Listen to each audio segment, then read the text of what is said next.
Muy buenas, en el vídeo de hoy vamos a ver la Ley Orgánica 3/2018 de 5 de diciembre de protección de datos personales y garantía de derechos digitales. Como ya hemos visto el reglamento UE 679/2016, pues esto va a ir muy rápido. Bueno, no tanto, nos vamos a poner algunas cosillas. Si no has estudiado el reglamento previamente, sí que te voy a recomendar que veas los vídeos y el resumen para tener una base previa de lo que vamos a tratar en el vídeo de hoy. Para complicarnos un poquito la asistencia, y así ya comenzamos con esta norma, nos vamos al final.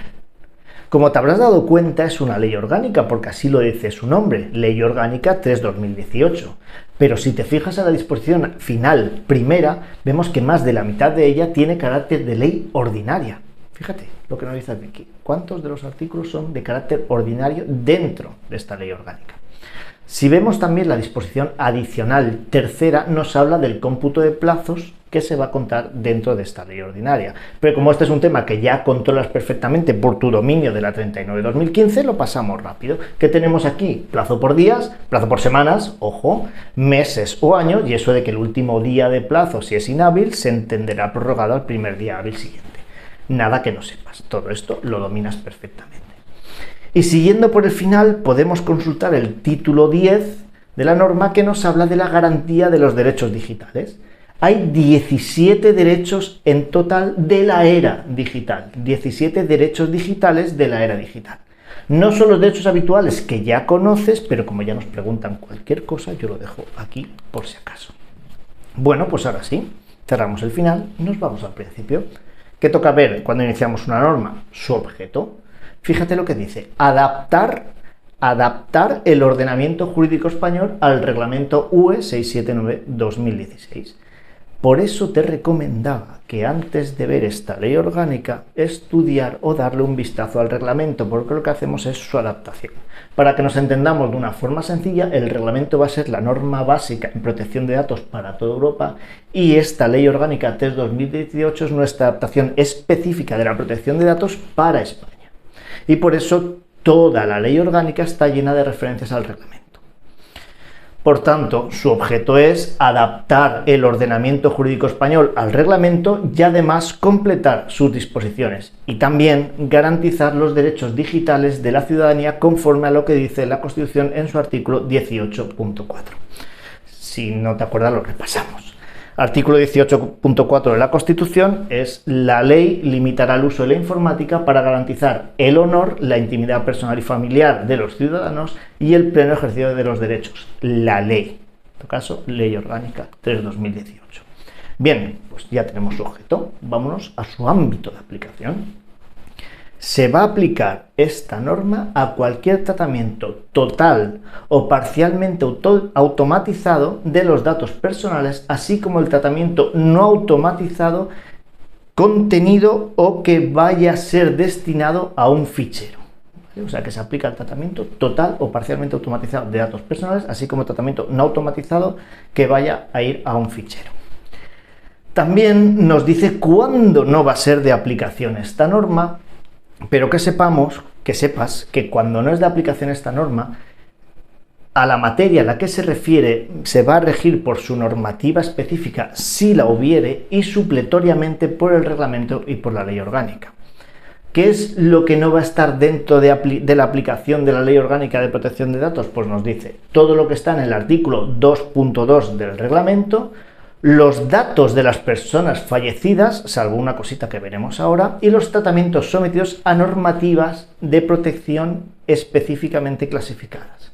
A normativa de protección de materias clasificadas, perdón. ¿Cuáles son esas normativas de protección de materia clasificadas? Por si acaso, y lo dejamos aquí como pregunta de examen, que se va a regir por su normativa específica y supletoriamente por lo que tenemos en el reglamento y la ley orgánica. Pues lo del régimen electoral general, los tratamientos realizados de instituciones penitenciarias, el registro civil, el registro de la propiedad y el registro mercantil. Vale. Como ya hemos dicho, los datos de la persona fallecida no son de aplicación dentro de esta ley orgánica, así como algo general. Pero el artículo 3 sí que nos dice que las personas vinculadas al fallecido, familiares, de hecho o herederos, sí que podrán dirigirse al responsable o al encargado para solicitar el acceso a los datos personales fallecidos, incluso su rectificación o supresión. ¿Vale? O sea, que las familiares normales, de hecho, o los herederos sí que pueden dirigirse para consultar esos datos de la persona fallecida. Cuidado con este detalle, salvo que el fallecido, entendemos que antes de fallecer, lo haya prohibido expresamente o así se establezca en una ley. Vale, pero esto tampoco afecta a que los herederos, aunque el fallecido lo haya prohibido expresamente, no afecta a que los herederos puedan consultar sus datos de carácter patrimonial. Bien. Pues ya tenemos su objeto, su ámbito de aplicación y este detalle para las personas fallecidas.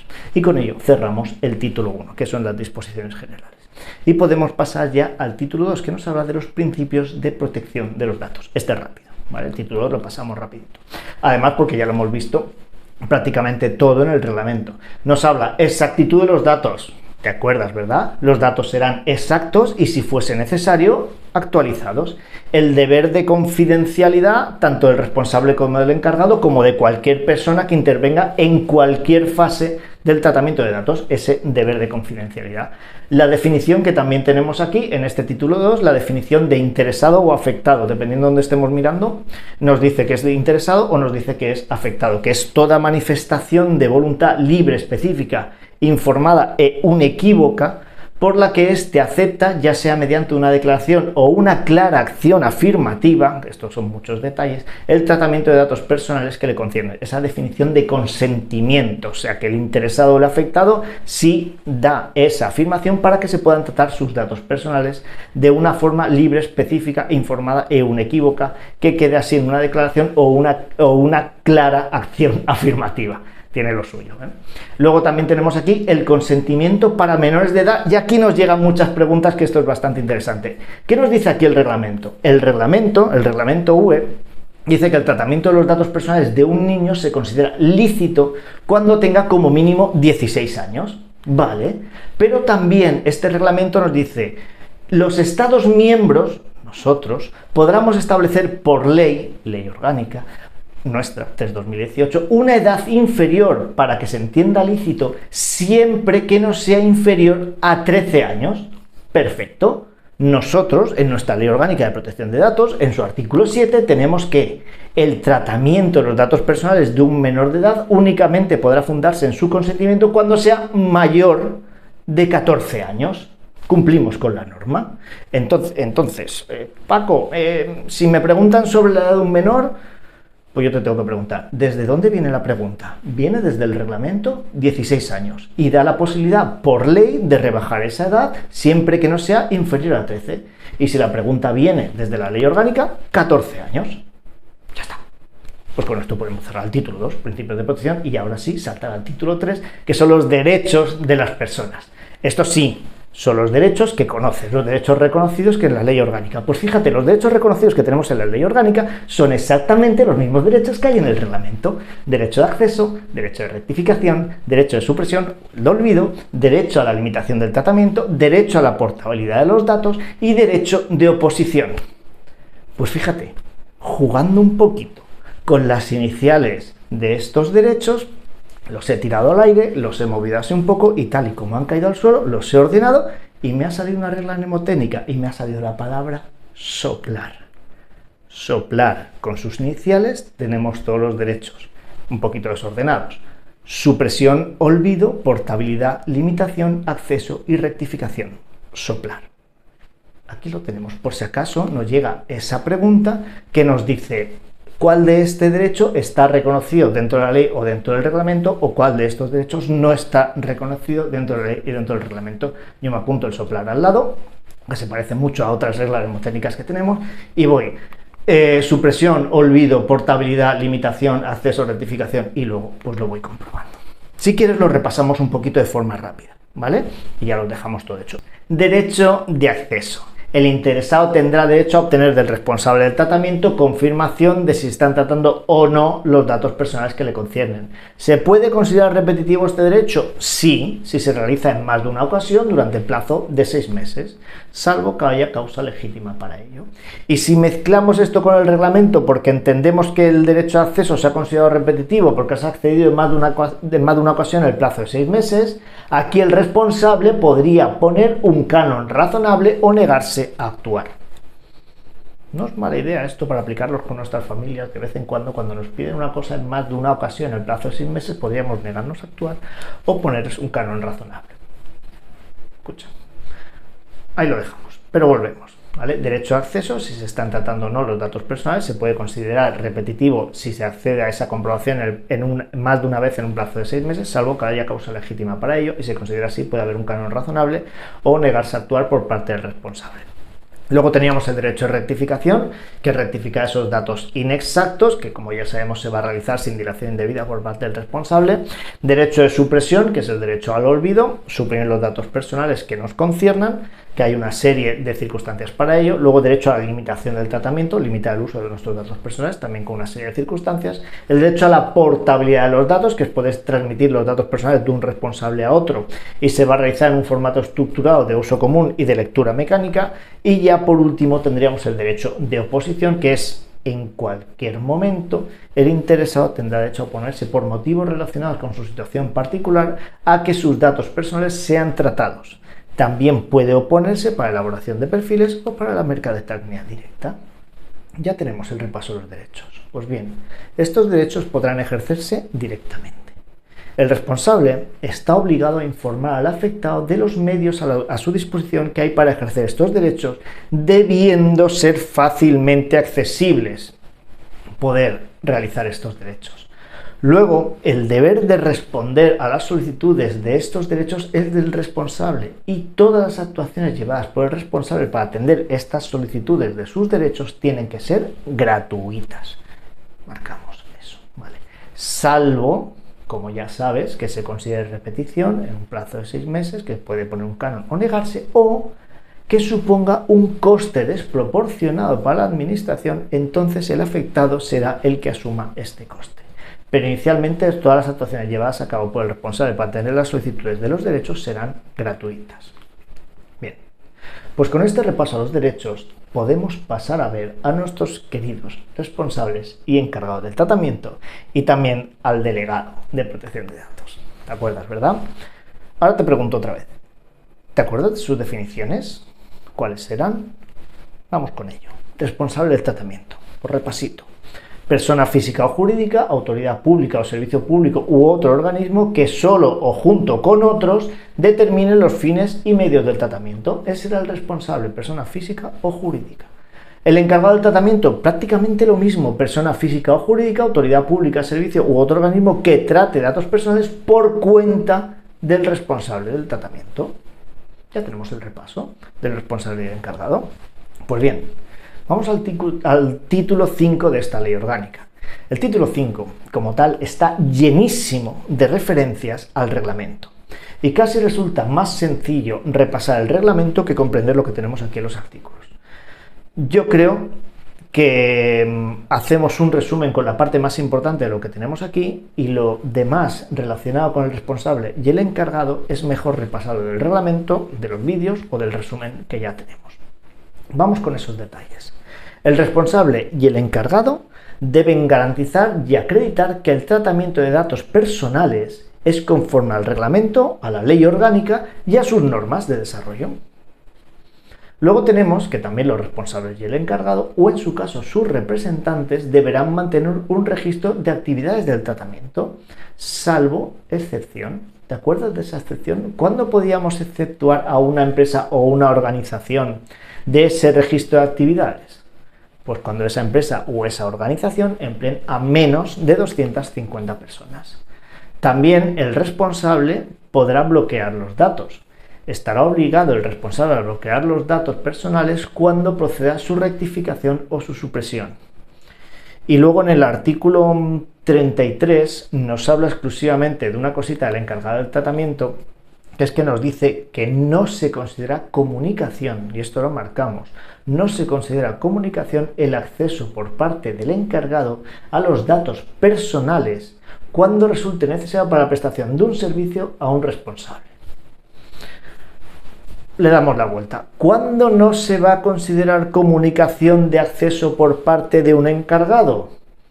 Pues cuando lo haga al acceso a los datos personales cuando resulten necesarios para la prestación de un servicio a un responsable. Ahí lo tenemos. Algo curioso, pero dejamos. Bien. Y ahora, claro, los responsables y los encargados deberán designar ¿a quién? A un delegado de protección de datos, atendiendo a qué? A cualidades profesionales, en particular a sus conocimientos especializados en derecho y a la práctica en la materia de protección de datos. Ahí es cuando vamos a designar un delegado de protección de datos. Lo vamos a designar siempre en lo que venga previsto en el artículo 37 del reglamento, que habían 3 causas ahí en el artículo 37 del reglamento, y ahí vamos a tener nuestro delegado. Cuando el tratamiento lo lleve a cabo una autoridad o un organismo público, cuando hayan actividades que consistan en operación de tratamiento que requieran una observación habitual y sistemática de los interesados a gran escala, o cuando el tratamiento sea a gran escala de datos especiales, personales o datos relativos a las condenas e infracciones penales. En esas 3 causas que tenemos en el artículo 37 del reglamento, sí o sí vamos a tener ese delegado. Y además, si revisamos el artículo 34 de la Ley Orgánica, tenemos un listado enorme de cuándo vamos a tener a nuestro delegado de protección de datos. Bien, pues los responsables y los encargados que hayan designado un delegado, y aquí sí que puede haber pregunta de examen, deberán comunicarse en un plazo de 10 días ¿a quién? A la Agencia Española de Protección de Datos. Volvemos a darle la vuelta, ¿vale? La Agencia Española de Protección de Datos deberá ser comunicada en un plazo de 10 días por parte del responsable y del encargado cuando hayan designado un delegado. Formularlo como queráis, que aquí yo veo pues, una posible pregunta. Es el plazo de 10 días y ¿a quién? A la Agencia Española de Protección de Datos.